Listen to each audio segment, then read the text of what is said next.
ಈಗ ಎಷ್ಟೋ ಸಂದರ್ಭಗಳಲ್ಲಿ ಈಗ ದೇವ್ರ ಮೇಲೆ ನಾನು ಈ ಒಡವೆ ಹಾಕಿದ್ದೀನಿ, ದೇವ್ರ ಮುಂದೆ ಇಷ್ಟು ದುಡ್ಡು ಇಟ್ಟಿದ್ದೀನಿ ಅಂತ ಅಂತಾರಲ್ಲ, ಗೊತ್ತೋ ಗೊತ್ತಿಲ್ಲದೋ ಎಷ್ಟೋ ಮಿಸ್ಟೇಕ್ಸ್ ಮಾಡ್ತಿರ್ತಾರೆ. ಹೌದು. ಪೂಜೆ ವಿಚಾರದಲ್ಲಿ, ವ್ರತದ ವಿಚಾರದಲ್ಲಿ.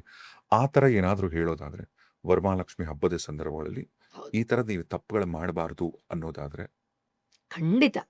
ಎಷ್ಟೋ ಸತಿ ವ್ರತ ಮಾಡ್ಬೇಕಾದ್ರೆ, ನಾನು ತುಂಬಾ ಒಡವೆಗಳನ್ನ ದೇವ್ರ ಮೇಲೆ ಹಾಕಿಲ್ಲ, ಅಥವಾ ತುಂಬಾ ಎಕ್ಸ್‌ಪೆನ್ಸಿವ್ ಸೀರೆ ತಗೊಂಡ್ ಬರಕ್ಕಾಗ್ಲಿಲ್ಲ. ಅದಕ್ಕೆ ನನಗೆ ಲಕ್ಷ್ಮೀ ಕೃಪೆ ಆಗಲ್ವೇನೋ ಅನ್ನೋ ಒಂದು ಸಂಕ್ಷಿಪ್ತ ಮನೋಭಾವನೆಯಲ್ಲಿ ಆಚರಣೆಯನ್ನ ಮಾಡ್ತಾರೆ.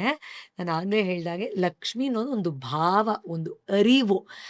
ಆ ಗುಣದಲ್ಲಿ ನೀವು ಅದರ ಆರಾಧನೆ ಮಾಡ್ಬೇಕು ಹೊರತು, ನೀವು ಅದನ್ನೆಲ್ಲ ಮಾಡಿ ಒಳಗಡೆಯಿಂದ ಕೊರಗ್ತಾ ಇದ್ರೆ ಲಕ್ಷ್ಮೀ ಕೃಪೆ ನಿಮ್ಗೆ ಆಗಕ್ಕೆ ಸಾಧ್ಯನೇ ನೋ ಇಲ್ಲ. ಯೂಸ್.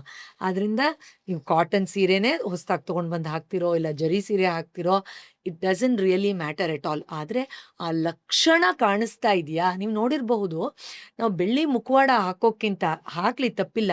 ಬರೀ ಆ ತೆಂಗಿನಕಾಯಿನೇ ಅರ್ಶಿನ ಹಚ್ಚಿಟ್ರೆ ಅದ್ರಲ್ಲೇ ಹೆಚ್ಚು ಎದ್ದು ಕಾಣಿಸುತ್ತೆ ಅಂತ ಅನ್ಸುತ್ತೆ. ಎಷ್ಟೋ ಸತಿ ನಮ್ಗನ್ಸುತ್ತೆ, ಆ ಮುಖವಾಡಕ್ಕಿಂತ ಇದೇ ಒಂಥರ ಚೆನ್ನಾಗ್ ಕಳೆ ಕಾಣುತ್ತಲ್ಲ, ಕುಂಕುಮ ಹಚ್ಚಿದಾಗ ತೆಂಗಿನಕಾಯಿ ಮೇಲೆ ಅದೇ ಹೆಚ್ಚು ಕಳೆ ನೀವ್ ಹೇಳ್ದಾಗ ಕಾಣಿಸುತ್ತೆ. ಆದ್ರಿಂದ ನೀವು ಆ ಭಾವದಲ್ಲಿ ತನ್ನನ್ನು ತಾನು ತೊಡಗಿಸ್ಕೊಳ್ಳಿ ಹೊರತು, ಅವ್ರ ಮನೇಲಿ ಅಷ್ಟೊಂದು ಹಾಕಿದ್ರು, ನಾನು ಇಷ್ಟೇ ಹಾಕಿದ್ದೀನಲ್ಲ, ಅದಕ್ಕೆ ಕೃಪೆ ತೋರಿಸಲ್ವೇನೋ ಅನ್ನೋ ಒಂದು ಸಂಕ್ಷಿಪ್ತ ಮನೋಭಾವನೆ ಬೇಡ.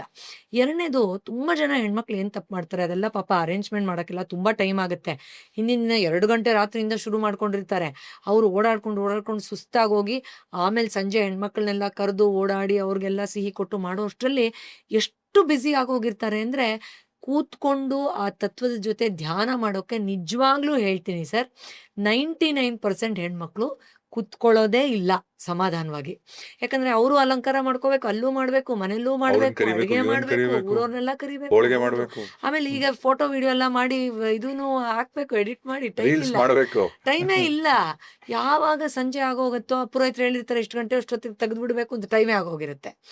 ಅಲ್ಲಿ ಎಲ್ಲೋ ಒಂದು ಕಡೆ ಈ ವರ್ಷ, ಈ ಕ್ಷಣದಲ್ಲಿ ನನ್ನಿರುವ ಯಾವ ನ್ಯೂನ್ಯತೆಯನ್ನ ತೆಗೆದು, ಆ ಜಾಗದಲ್ಲಿ ಯಾವ ಸಂಪತ್ತನ್ನ ಆಕೆ ತುಂಬ್ತಾ ಇದ್ದಾಳೆ ವಿದ್ಯಾಲಕ್ಷ್ಮಿ ಅನ್ನೋದನ್ನ ಗಮನಿಸೋದನ್ನೇ ಬಿಟ್ಟುಬಿಟ್ಟು, they become so busy during the entire time.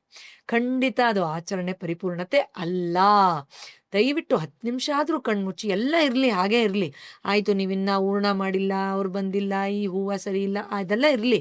ಅದಕ್ಕೆಲ್ಲ ಹೇಳಿ ಆಮೇಲೆ ಬಾ ಅಂತ ಒಂದೆರಡು ನಿಮಿಷ ನಿಮ್ ಜೊತೆ ನೀವು ಕೂತ್ಕೊಂಡು, ಹೇಗೆ ಗಜೇಂದ್ರ ಅಪ್ಪಾ ವಿಷ್ಣು ನಾರಾಯಣ ಅಂತ ಕರೆದ್ರು, ಆ ಥರ ನಿಮ್ ಒಳಗಡೆ ಹೃದಯ ಕಮಲದಿಂದ ಅಪ್ಪ ನೀನ್ ಬಾರಪ್ಪ, ನಿನ್ ಶಕ್ತಿನ ನನ್ನ ಒಳಗಡೆ ಲಕ್ಷ್ಮಿಯ ಮುಖಾಂತರ ಅನಾವರಣ ಮಾಡು ಅಂತ ಆ ಕೂಗನ್ನ ನೀವು ಮಾಡೋದು ಖಂಡಿತ ಮುಖ್ಯ ಆಗತ್ತೆ.